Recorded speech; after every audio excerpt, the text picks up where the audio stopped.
Sony වසර 3ක වගකීම සමග සිංග වෙතින්ම පමණයි.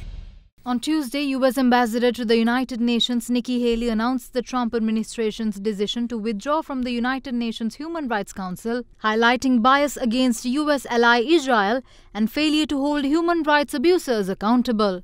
Following the announcement, the U.S. Embassy in Colombo issued a statement saying that the U.S. Ambassador to Sri Lanka, Atul Keshup, met with Sri Lankan officials to assure them continuous support in fulfilling commitments mentioned in the UNHRC resolution. Sri Lanka and the United States co-sponsored 2 resolutions at the UNHRC, 30/1 in 2015 and Resolution 34/1 in 2017.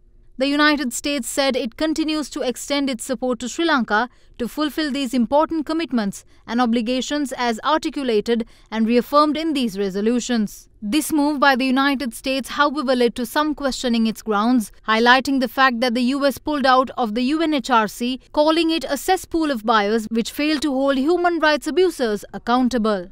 The U.S. Secretary of State, Mike Pompeo, he has said that Human Rights Council is a protector of human rights violators. And Nikki Haley, the UN ambassador to America, she has said this is a cesspool of politics. So now, Atul Keshup, the US ambassador here, he says that although they have left, they will continue to support the implementation of the recommendations in 30/1. So if it is a cesspool and if the United States have left, how can Atul Keshup tell us that they will support the implementation of 31? Do they want to push us more deep into that cesspool? We know that 30/1 resolution in which the recommendations have been implemented by this government. It has been first proposed by the United States of America in 2015. Because of that only that we are compelled to open this OMP, Office of Missing Personnel Act, and we were compelled to sign the Enforced Disappearance International Convention, and now we are forced to amend our constitution. All this is because of these recommendations of the 30/1 resolution, and it has been proposed by United States of America. So Human Rights Council must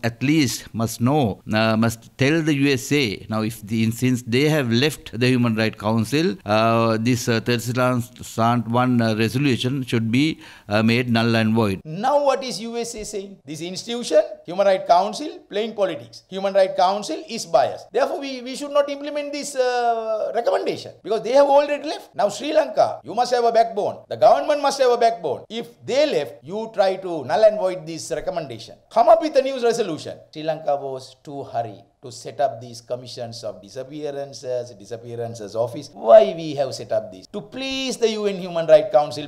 Throughout the period of office of the Mahinda Rajapaksa government, we had a very clear view on this matter. Our consistent position was that the armed forces of Sri Lanka had not in any way violated international law.